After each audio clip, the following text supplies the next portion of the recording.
Permitir. Entrou mais uma. Oi, gente, vocês que estão aí vendo a gravação, né? Que estão aí fugindo da aula ao vivo. E vocês que estão aqui, Érica, Jéssica, Luciana, sejam bem-vindas e bem-vindos hoje para mais um conteúdo, né, de maneira online.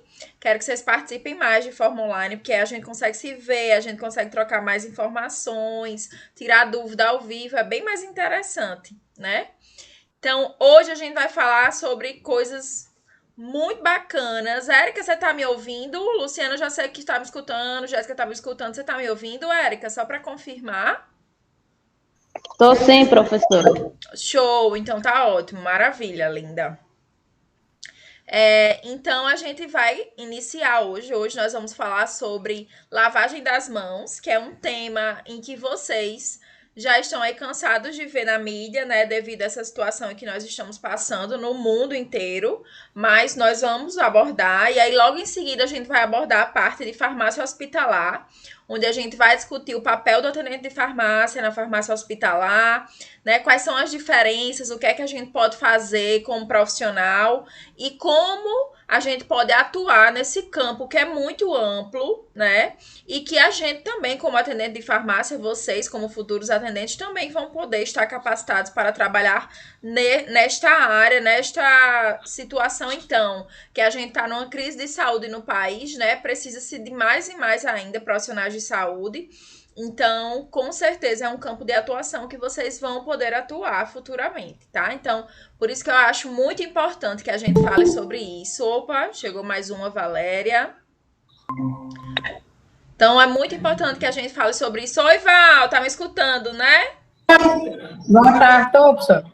Show, eu tava só falando aqui para as suas colegas que já estão, que a gente vai falar hoje sobre farmácia hospitalar e sobre lavagem das mãos. Temas bem importantes. Vai funcionar da mesma forma que foi no nosso último encontro. Tendo dúvida, vocês vão falando, liga o microfone e fala, pode falar.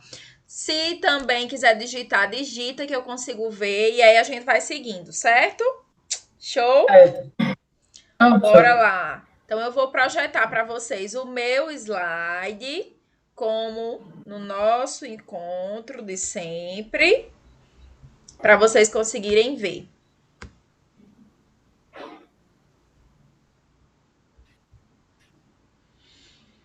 Estão conseguindo ver o slide, gente? Sim. Show, então vamos lá. Então, eu quero que vocês abram aí o material de vocês. Como vocês sabem, nós estamos no livro de Primeiros Socorros. Hoje é o último conteúdo desse livro, tá? Então, a gente vai terminar hoje os conteúdos desse livro de Primeiros Socorros. E aí, deixa eu só voltar aqui para vocês me verem e eu explicar melhor. Nós vamos terminar esse conteúdo hoje do livro. No nosso próximo encontro, tá? A gente vai fazer uma revisão do módulo inteiro, de tudo que a gente viu. E, obviamente, nessa situação atual, não tem como a gente fazer a avaliação, né? A avaliação ela tem que ser presencial. Então, a gente vai deixar a avaliação para o retorno, quando a gente retornar, certo?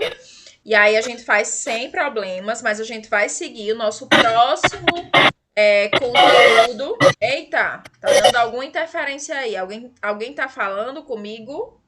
Não, né? Então, mas a gente vai seguir para o nosso próximo conteúdo, certo? Nosso próximo livro, que é Atendente de Farmácia, que aí é um livro muito importante para vocês. Tem tudo a ver já hoje com o início da aula, né, de hoje, que a gente vai falar um pouquinho sobre a parte de atendente, mas no âmbito hospitalar. Então, muito importante, certo? E aí não se preocupem que tudo vai ser retomado quando a gente retornar, inclusive as aulas desse módulo, a parte prática, né, a parte de glicemia, de pressão, de sinais vitais, né?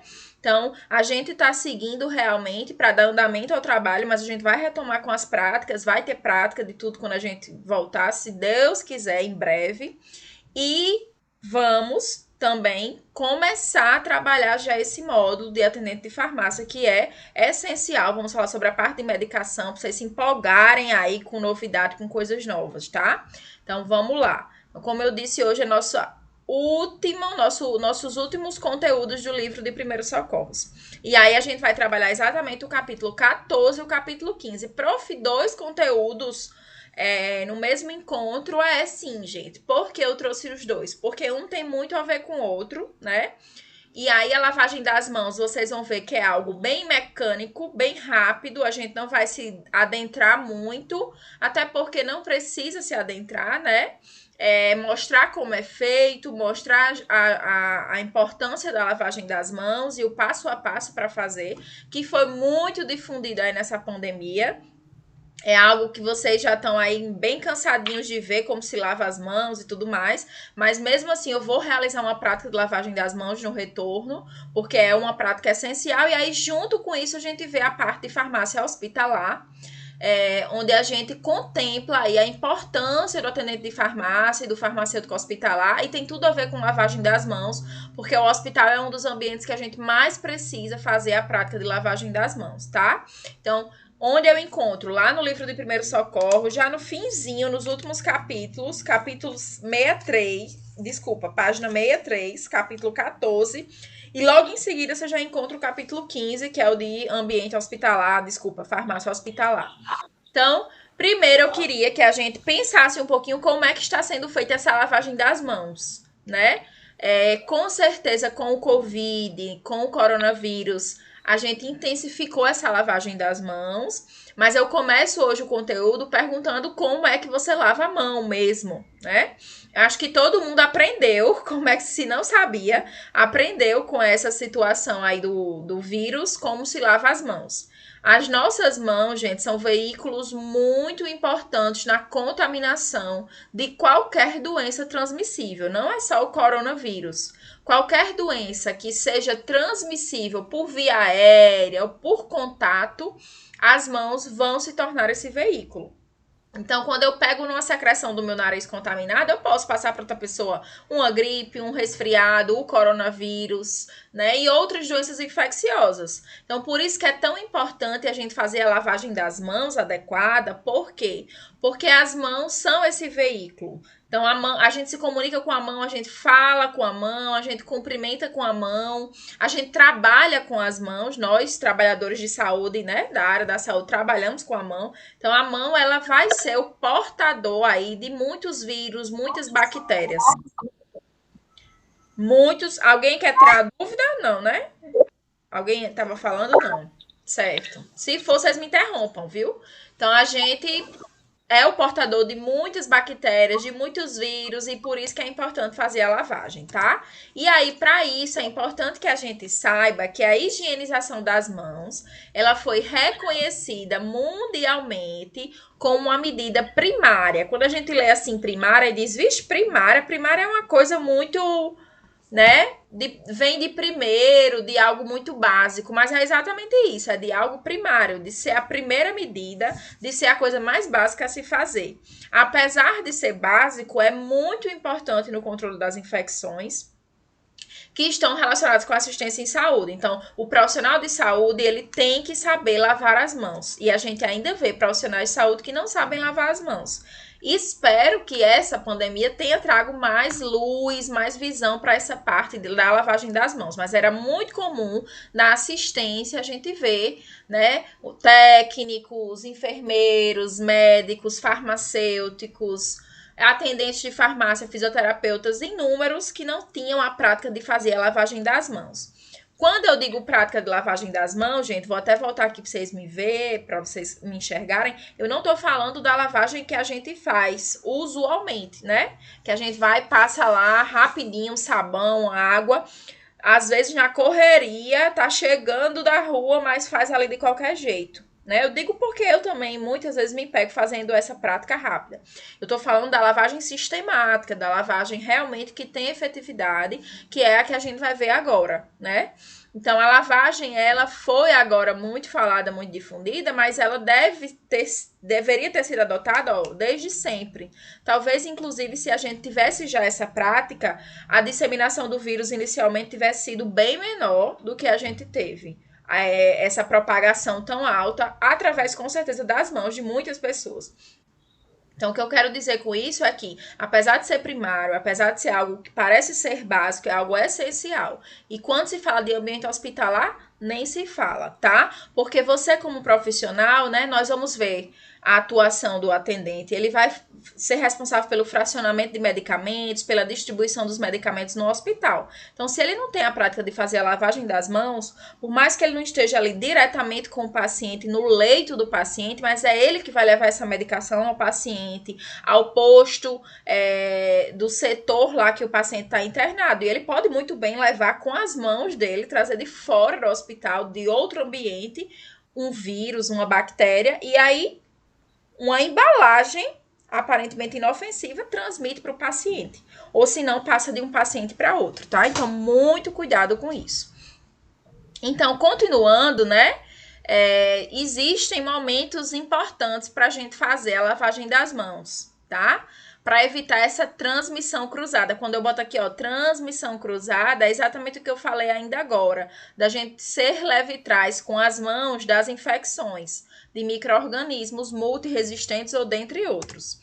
Aqui eu trouxe as 5 momentos para a higienização das mãos. Obviamente, hoje a gente já tem cartilhazinhas que diz que são 10 momentos, não são mais 5, tem outras que dizem que são 7. Já tem uma gama de cartilhas que orientam várias coisas. Mas aqui é uma bem simples que já mostra pra gente o cenário e a importância de eu lavar as mãos em determinadas situações. Primeiro, antes de ter contato com o paciente ou com qualquer outra pessoa. Então, chegou no seu ambiente de trabalho, né?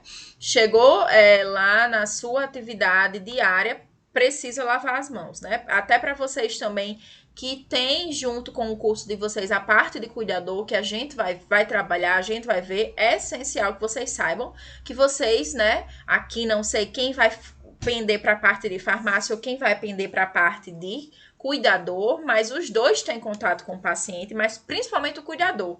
Então, antes de contato com o paciente, tem que fazer a lavagem das mãos, né? Antes da realização de procedimentos assépticos, o que é isso, hein, gente? Alguém sabe o que é procedimento asséptico?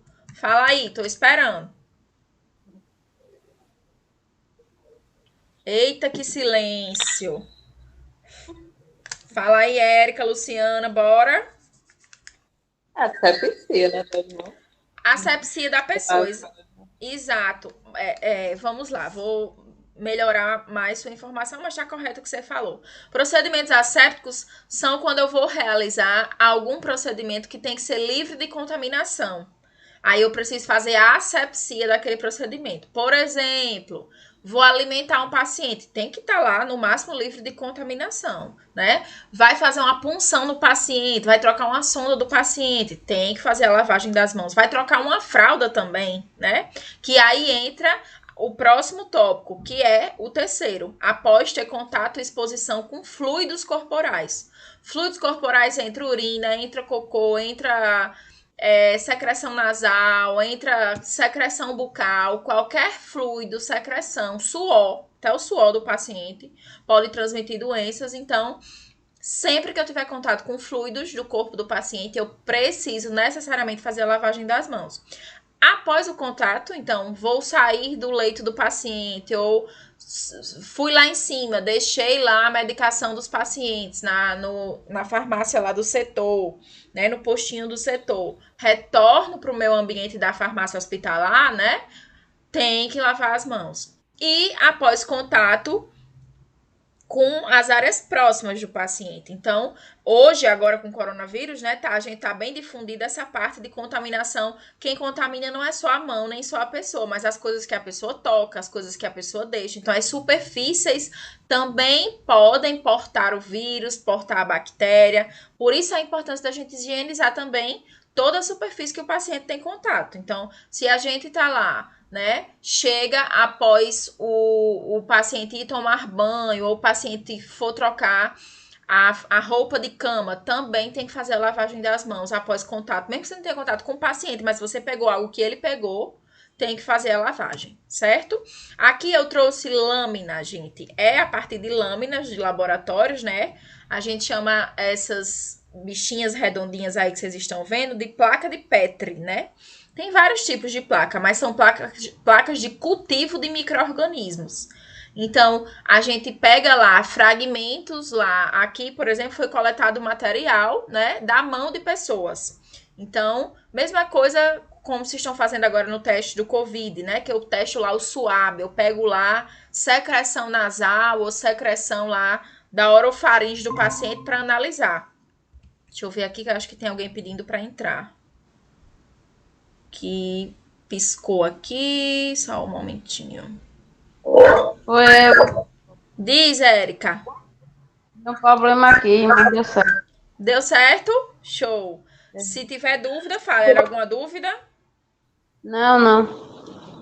Pronto. Então, aqui, gente, é uma placa, as placas para mostrarem para vocês, da mesma forma que a gente coleta lá secreção nasal, as secreções lá dos pacientes, a gente aqui coletou material da mão, né? Então, para vocês verem aí a diferença de uma mão que não foi lavada, que é a A, né? De uma mão que foi mal lavada, B, de uma mão que foi mais ou menos bem lavada, e a D que foi lavada bem.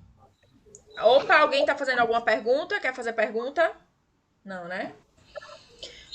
E essa visão aí é para vocês terem uma noção como faz diferença lavar as mãos. Esses pontinhos azuis que estão aparecendo aí é o crescimento de micro-organismos, de vírus, bactérias. Então, quanto mais a gente faz a lavagem das mãos adequada, menos tem a probabilidade de se ter aí micro-organismos habitando nossa mão, né? Nosso corpo como um todo. Aqui foi coletado da mão, mas poderia ser em qualquer superfície do corpo. A mão se caracteriza como principal veículo porque é com ela que a gente tem contato com outras pessoas, com outros materiais, com outros ambientes. E aí eu trouxe aqui só para vocês entenderem que nossos microbiotas, né, nossa mão, ela tem lá 2 tipos de microbiota. Tem a microbiota transitória, que é essa que a gente vai querer tirar com a lavagem das mãos, né? É uma camada superficial e que com a lavagem simples das mãos a gente consegue fazer a retirada. Mas existe também uma microbiota residente. Quando a gente fala aqui de residente, é de morada mesmo, de morar, que vão estar nas camadas mais internas, mais profundas e que é de difícil remoção. Se você perceber aqui na plaquinha que eu estou voltando, vocês estão vendo aí que na D, apesar de ter tido a lavagem das mãos, apesar da lavagem das mãos ter sido feita, a gente vê que ainda tem alguns pontinhos, ó. Tô aqui apontando com a setinha. Ainda tem alguns pontinhos de micro-organismos existentes ali, porque sempre fica resquício. E um deles pode ser essa microbiota residente. Essa microbiota residente, gente, ela é muito importante, certo? Não acho que ela é algo que tem que sair, não. Inclusive, a gente sabe que a retirada dela pode acarretar doença. Olha que louco. Então, não sei se vocês já viram, com certeza já ouviram falar de pessoas que desenvolvem, por exemplo, uma alergia ou que desenvolvem um problema de pele porque se lavam muito. Já ouviram falar disso? Já. Mania de limpeza, né? A mania de limpeza. Então, desenvolve uma dermatite, desenvolve uma alergia ao produto, ou mesmo até o excesso, a fricção, a tá lá toda hora friccionando. Isso faz com que eu retire não só a microbiota transitória, que é a que vai causar doença, que é a ruim, como também eu retire a microbiota que mora ali, a residente. E essa microbiota residente, ela está lá para nos proteger contra outras infecções. É igual o intestino. Nosso intestino, nosso sistema digestivo como um todo, não só o intestino, desde o estômago, o intestino, né? É colonizado por muitas bactérias, muitas, inúmeras, mas são do bem. São bactérias que têm um efeito protetor. Elas formam um filme, uma camada de proteção que vão impedir que outras bactérias do mal, né, que invadam ali seu sistema digestivo pela alimentação ou através de outro meio, lhe cause doença. Então, é como se fosse um exército de defesa que não é seu, né? E em troca de quê? Em troca de você dar moradia para ela. Então, ela mora lá no seu estômago, no seu intestino, bem, você não destrói ela e ela lhe protege contra outras infecções. É mais ou menos isso que acontece com essa microbiota da pele residente, tá? Então, é importante dizer que a lavagem das mãos, ela vai ser efetiva para tirar essa microbiota ruim, que vai causar doença, tá? Mas tem uma microbiota que vai persistir, que vai ficar, que é essa microbiota residente, que faz bem, que é benéfica, e a gente tem em toda a superfície da pele, não é apenas na palma das mãos, certo? Ficou claro, gente, isso? Essa parte? Sim. Show! Então vamos seguir.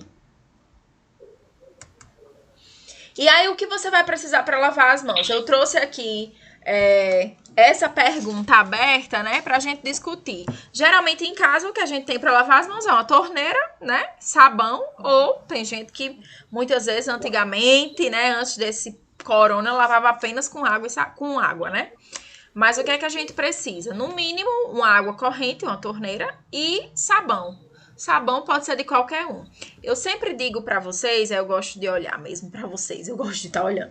Eu sempre digo que é importante que vocês saibam que o sabão líquido, ele funciona muitas vezes melhor num cenário de hospital, num cenário de um paciente que a gente está cuidando, do que o sabão em barra, certo? Claro que em casa a gente pode usar o sabão em barra, certo? Mas o sabão em barra, ele tem a capacidade de estar, assim, absorvendo e formando uma casinha para esses micro-organismos. Então, em algumas vezes, esse sabão em barra pode ser lá um veículo de morada desses micro-organismos, que a pessoa vai lavar as mãos e parte daquela substância, daqueles micro-organismos da mão daquela pessoa vai ficar no sabão. E a próxima pessoa que for vai ter contato com aquilo e é uma cadeia de transmissão. Então, é melhor que a gente utilize o sabão líquido, principalmente no nosso ambiente de trabalho, certo? Outra coisa, a água sempre corrente, evitar, né, lavar dentro de uma bacia, dentro de um balde, a água ficar lá para a próxima pessoa lavar. E algo simples que eu vejo também muita gente não cumprindo é a parte de enxugar as mãos, né? A gente vê muito enxugar assim, ó, na roupa, lavou, fez toda a asepsia e depois enxuga na roupa. O que é que adiantou? De nada, né? Então, sempre enxugar as mãos com um papel toalha descartável, né? Com uma toalha limpa.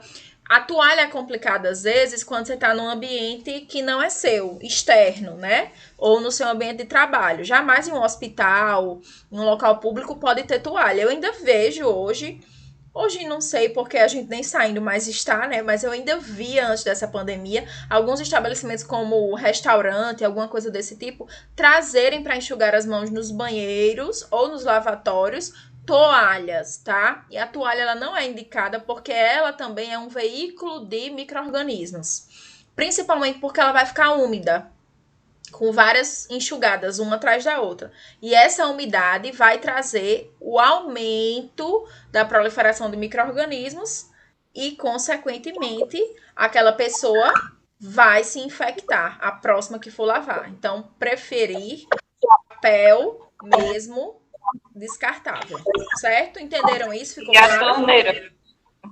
Vamos lá, Érica. Boa pergunta. A torneira, né? O ideal... Foi tu, Mel, que perguntou? Luciana. Foi Luciana. Tá, show. É porque a Érica ligou aqui e achava que era ela. Mas, muito boa pergunta, né? A torneira. Gente, a torneira, o ideal seria que a gente conseguisse acionar ela sem botar a mão lá, né? Então, assim, que fosse com o pé, com o pedal, como é em alguns centros cirúrgicos, ou que fosse igual no shopping, né? Que a gente bota lá o sensor e lava. Só que nem em todo local a gente encontra assim. Aí o que é que eu oriento? Se você tá na casa do seu paciente ou tá trabalhando em algum ambiente hospitalar, um posto que não tenha esse acionamento, quando você for abrir a torneira, ainda é aceitável que você abra com a mão, mesmo sem proteção. Mas na hora de fechar, o mesmo papel que você está utilizando para secar a mão, você pode fechar a torneira. Então, essa é uma estratégia que, inclusive, eu utilizo. Mas em ambiente hospitalar, principalmente quando a gente está falando aqui de ambiente cirúrgico, aí tem que ter o acionamento, ou o acionamento infravermelho, né, que você vai botar lá a mão, ou no pé, porque se for realmente ainda manual, tá contra a regra da Anvisa e ali pode ser fechado a qualquer momento, né? Particularmente aqui nos hospitais de Natal, eu acho que todos, pelo menos que eu tenho vivência, funcionam dessa forma. Agora, realmente, na farmácia do hospital, nos postinhos de enfermagem, ainda a gente encontra a torneira mesmo convencional em muitos locais. E aí a gente pode utilizar desse recurso de, quando terminar, fechar com o papel toalha. Beleza, Luciana? Beleza. Gente, então vamos seguindo aqui. E aí tem os passos a passos. O material de vocês traz bem detalhadinho, passo a passo. Abrir a torneira, pegar o sabão, tudo lindinho, muito bonitinho. Depois vocês leem, deem uma olhada, né? Mas aqui eu trouxe de maneira simplificada. Então a gente discutiu sobre a importância da água corrente, torneira, a importância de saber enxugar de maneira correta, usar sabão, né? Não trouxe nenhuma preferência, mas o neutro seria um dos melhores, até para evitar, né, alergias e tudo mais, e de preferência se for bactericida, hoje em dia, né, melhor ainda. Mas a lavagem, ela se dá por um passo a passo, certo? Sempre me perguntam, eu preciso seguir primeiro a palma da mão, depois o dorso, depois entre os dedos? Não, desde que você lave tudo. Então, se você começar a lavar primeiro pela ponta dos dedos, não tem problema. Inclusive, em alguns centros cirúrgicos, em alguns hospitais, deixa eu voltar aqui para vocês me verem. Se recomenda fazer a lavagem das mãos, né? Primeiro dos dedos, depois palma e depois vai descendo. Porque você vem num sentido só, certo? Então, em algumas instituições, pode ser que a lavagem das mãos, e aí é importante ver os protocolos, sempre que a gente chega para trabalhar na instituição, a gente tem que ver os protocolos daquele local. Pode ser que a lavagem seja feita dessa forma. Mas a recomendação é que a gente consiga lavar todas as áreas das mãos, né? Hoje, principalmente com essa pandemia, o importante é que eu consiga pegar todas as áreas. Não importa se eu tô lavando primeiro a palma, depois o dorso, certo? Claro que a nível da microbiologia, o ideal seria que a gente sempre lavasse num sentido só, certo? Por quê? Porque, qual a explicação disso? Porque se eu lavo primeiro aqui, ó, o punho, e depois vou lavar a palma, os dedos, né? O meu dedo é o local em que mais vai ter contato com as superfícies, que mais vai levar micro-organismos. E aí eu tô indo, teoricamente, né, de uma área, trazendo aqui as infecções dessa área aqui, ó, que não vai ser tão tocada na pessoa, todinhas para a ponta do dedo. Então, é melhor que eu comece logo descendo, né?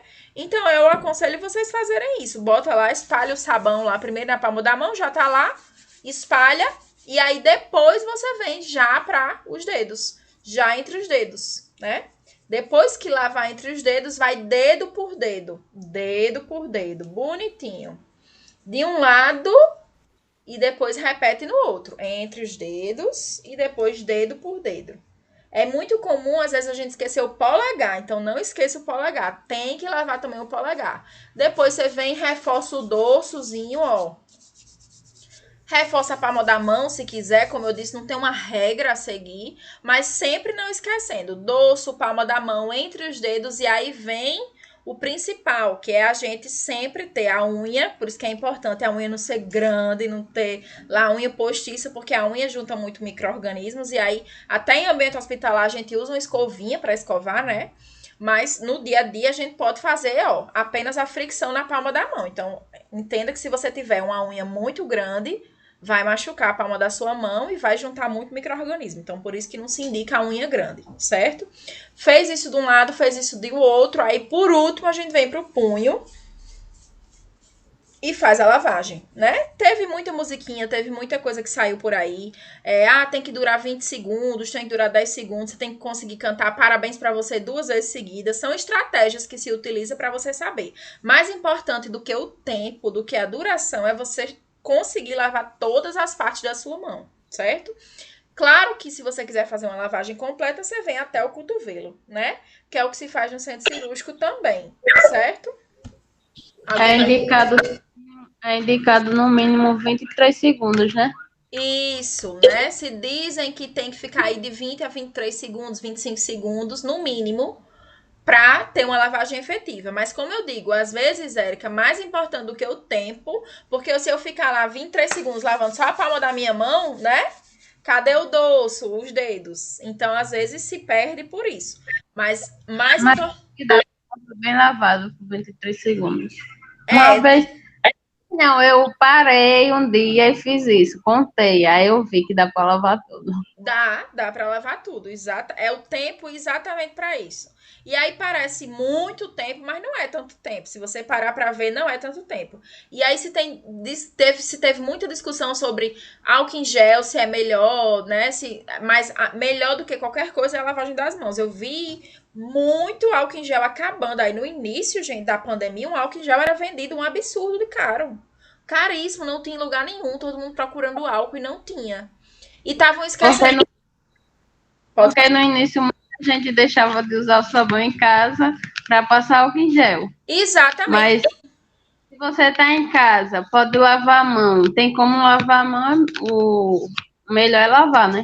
Fazer a lavagem. Muito melhor, muito melhor. A lavagem das mãos, ela é até mais efetiva no sentido de que o álcool em gel, ele nem é tão indicado quando você tem sujidades visíveis. Então, se minha mão está visivelmente suja, o álcool em gel não serve mais.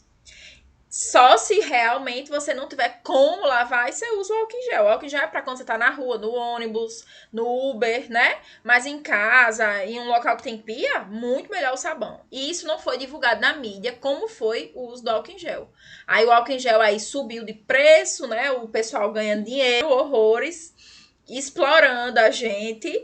E esqueceram de falar do maravilhoso e velho bom sabão com água, certo? Então, importante dizer que a lavagem das mãos, ela é muito importante. Outra coisa, o uso de luva. Sempre gosto de discutir, porque a gente agora vai falar da parte hospitalar, né? E existem EPIs, que são os equipamentos de produção de proteção individual que são utilizados no hospital. E aí a luva, gente, mesmo o uso da luva não substitui a lavagem das mãos. Mesmo você usando luva, você tem que fazer a lavagem das mãos. Parou, professora, de falar? Não, tô falando. Oi, Aqui, voltou? Gente, voltou? Voltou. Me respondam. Professora, dá uma travada legal. Mas voltou agora? Voltou. Pronto, ótimo. Às vezes pode ser a internet que tá oscilando. Eu tô escutando vocês bem. Vocês estão me escutando bem? Sim. Pronto. Sim. Então parou na luva, não foi? Foi. Pronto, então a parte da luva é importante porque às vezes tem profissional que acha que porque está de luva pode substituir, mas não substitui, certo? A luva ela tem que estar presente, não pode não estar. Tá tendo uma interferênciazinha, eu acho que é no seu fone, Mel, alguma coisa aí. Luciana. Veja aí. Gente, então, como eu trouxe aqui, esse era um passo a passo, né? Que vocês podem ver depois de material, como funciona. Mas é para vocês verem realmente que o mais importante é que eu pegue todas as partes da mão e passe. Mais importante que o tempo é a gente passar em todas as partes importantes, tá? E aí agora a gente vai entrar na parte da farmácia hospitalar, desculpa. E aí eu trouxe essa pergunta para ver se vocês conhecem esse ambiente. Alguma de vocês já entrou em uma farmácia hospitalar? Eu já fui, mas fui no do posto para pegar remédio. Pronto, na do posto. O posto funciona um pouquinho parecido. É mais ou menos parecido, né? Mas a farmácia hospitalar, gente, é um ambiente, às vezes, muito novo para as pessoas, porque você, com certeza, já foi a um hospital, mas tem setores do hospital que muitas vezes você não conhece. Um desses setores é a farmácia hospitalar. A farmácia hospitalar é um setor muito importante de distribuição, de separação, de planejamento de tratamento, que os profissionais que atuam nela muitas vezes ficam ali escondidinhos, porque a farmácia geralmente é um local mais restrito, eu vou já falar mais ou menos como se faz a escolha dela, do local, né? Que tem que ficar geralmente longe de áreas críticas, né? Longe de áreas de muita infecção. e é um local em que quem trabalha na farmácia hospitalar trabalha ali dentro, né? Então, ela não vai sair tanto daquele setor, a não ser realmente os atendentes, os técnicos ou até um próprio farmacêutico para ir deixar a medicação do turno, né? Então, mais ou menos, a farmácia hospitalar, ela funciona de que forma? Os profissionais que estão ali, eles vão trabalhar ali dentro daquele setor. Então, quem tem medo de trabalhar em hospital, com medo de ver tragédia, sangue, dificilmente vai ver se trabalhar na farmácia hospitalar, certo? E aí, diariamente, o papel daquele ambiente é fazer o quê? Separar as medicações do dia de cada paciente, né? Então, todo dia chega lá as prescrições daquele paciente. Então, vou dar um exemplo prático, né? Então, o médico passa lá às 10 da manhã fazendo a evolução daquele setor. Quando ele termina de fazer a prescrição, essa prescrição ela desce para a farmácia e aí a farmácia ela vai organizar a medicação. Então, para o outro dia ou para até o outro turno da tarde, depende do hospital. Então, ele vai organizar, vai fracionar, vai cortar, vai organizar ali, separar paciente por paciente, leito por leito, as medicações que vão ser administradas para aquele paciente. Isso nos setores de UTI e de internação. Então, funcionam assim. A prescrição ela vai descer para a farmácia, os profissionais que estão ali trabalhando, os atendentes, o farmacêutico, vão separar as medicações para cada leito, de acordo com a prescrição médica, né? E vão depois entregar aquelas medicações nos setores. Então, sempre no hospital tem uma farmácia central, que é o local realmente aonde acontece a vivência da farmácia, de estar ali separando as medicações, organizando, fazendo o balanço, recebendo a prescrição. E tem os postinhos de enfermagem, que são os locais em que vai ser distribuída a medicação. Lá nesse local, geralmente, não ficam armazenadas as medicações. Então, muita gente acha que no postinho, lá naquele postinho de enfermagem, que é o local onde a gente vai chamar lá o técnico, a enfermeira, para ir atender, fazer alguma coisa, acha que é naquele local que tá lá as medicações. E não é. A medicação, ela chega lá diariamente. Ela não chega lá, não fica lá para sempre, não. A não ser medicações de urgência, que aí em todo setor tem que ter um carrinho de urgência, medicações de urgência, para se o paciente parar, para se o paciente tiver uma arritmia. Aí é dessa forma que acontece. Mas lá no postinho não vai ter as medicações de tudo, não, tá? Isso eu tô falando do ambiente hospitalar, claro, né?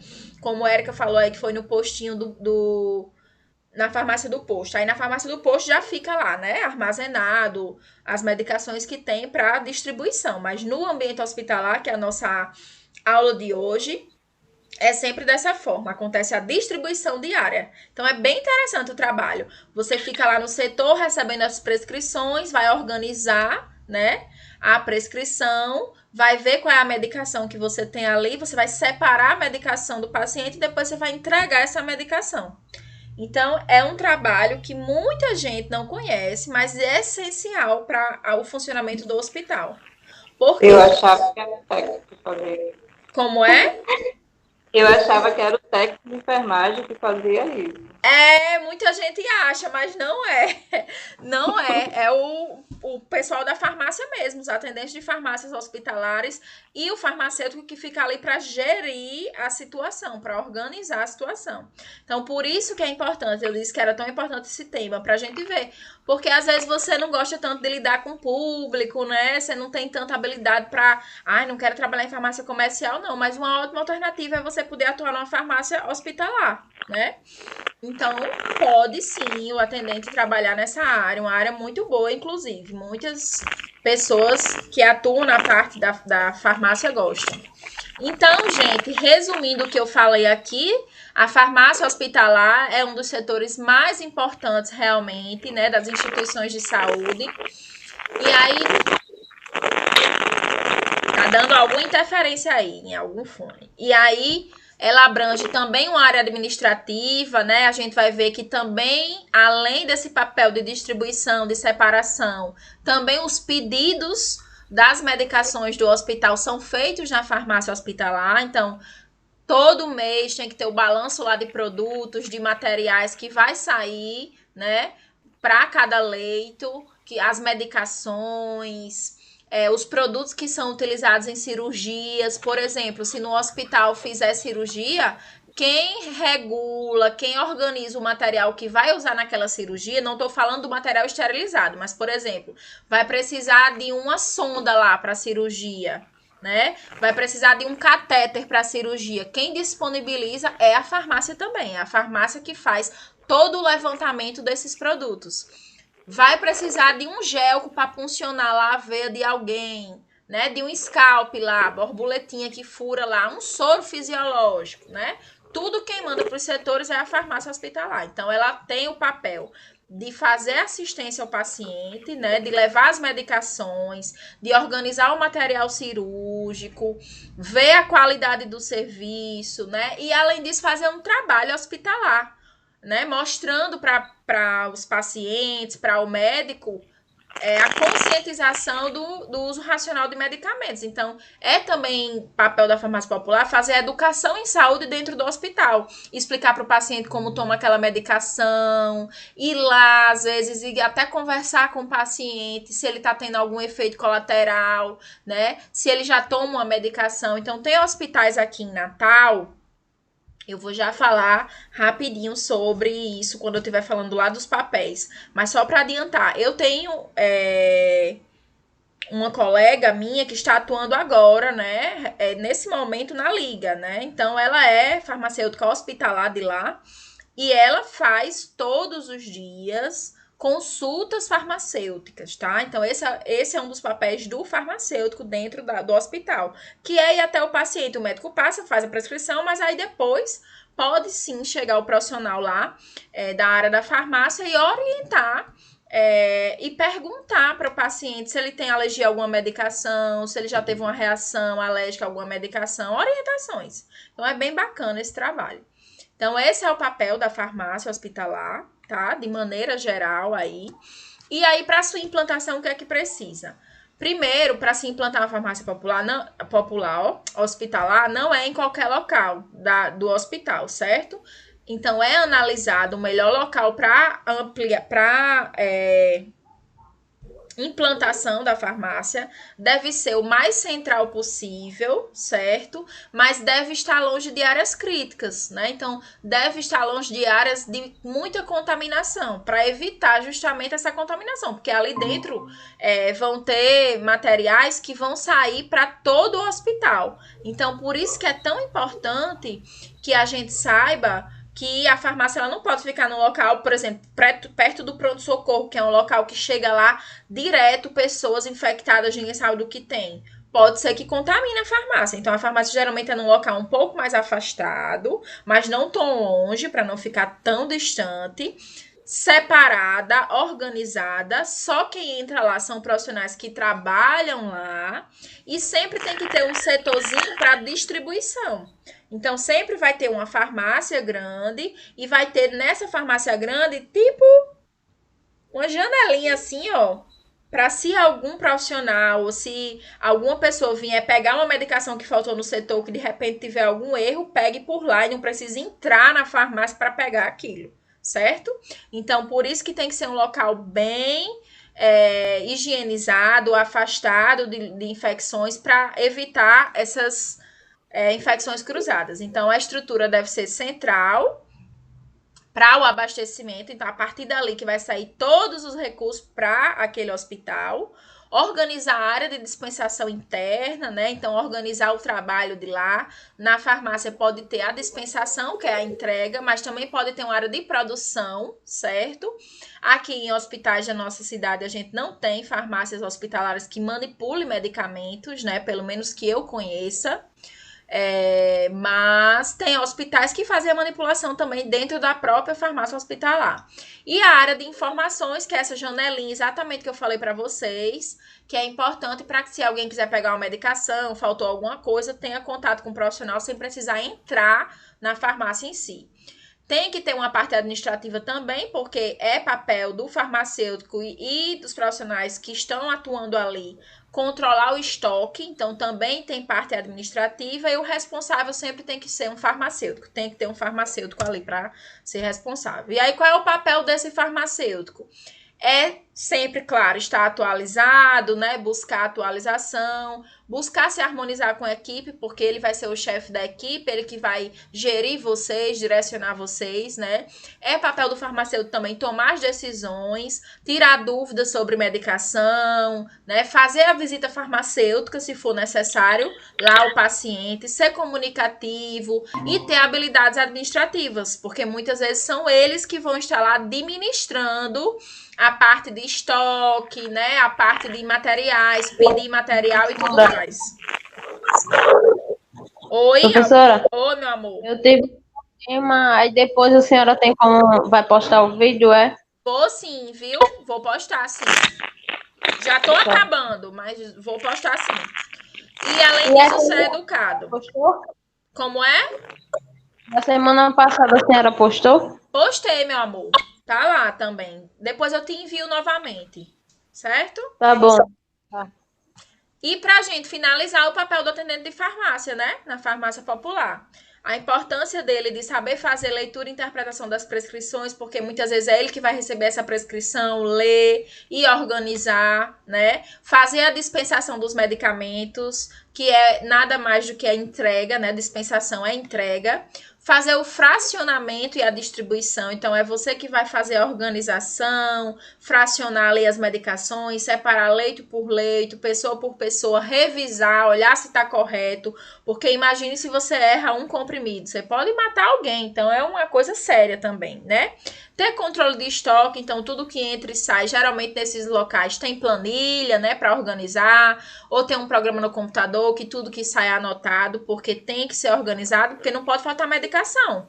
Então, é pelo controle do estoque que se faz a verificação da necessidade de pedir mais produtos. E faz também o controle do armazenamento de medicamentos e materiais, que é o que eu estou falando agora.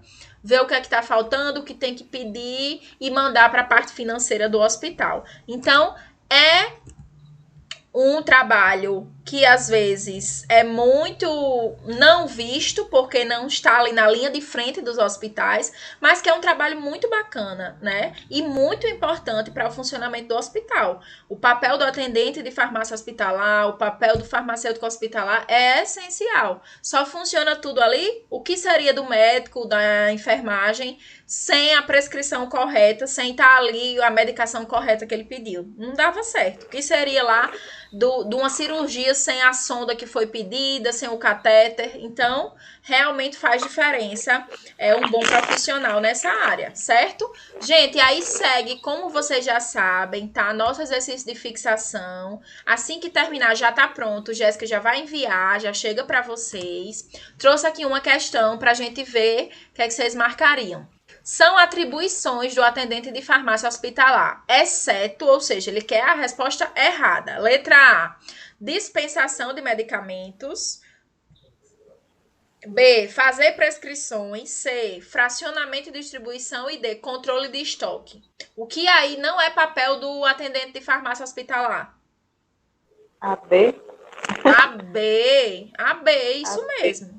Fazer prescrições não é papel desse profissional, né? A prescrição, geralmente, ela é feita pela equipe médica. Então, a gente apenas vai analisar as prescrições e fazer a orientação, certo? No nosso próximo conteúdo, nós temos a revisão de todo o módulo. A gente vai revisar tudo que a gente viu, tá? Então, tá imperdível. Aguardo vocês. Espero que gostaram. Foi bom? Foi legal? Show! Então, que bom que gostou. Muito legal. A gente vai se falando no grupo, certo? Vou disponibilizar a gravação, como sempre. Se quiser assistir novamente, rever, pode rever, que dá certo, tá? Tchau. Beijo, gente. Foi ótimo. Alguém tem alguma dúvida? Até a próxima. Não. Ficou tudo claro, né? Tchau, beijão. Vai sim. Bom final de semana. Se cuidem. Igualmente. Tchau.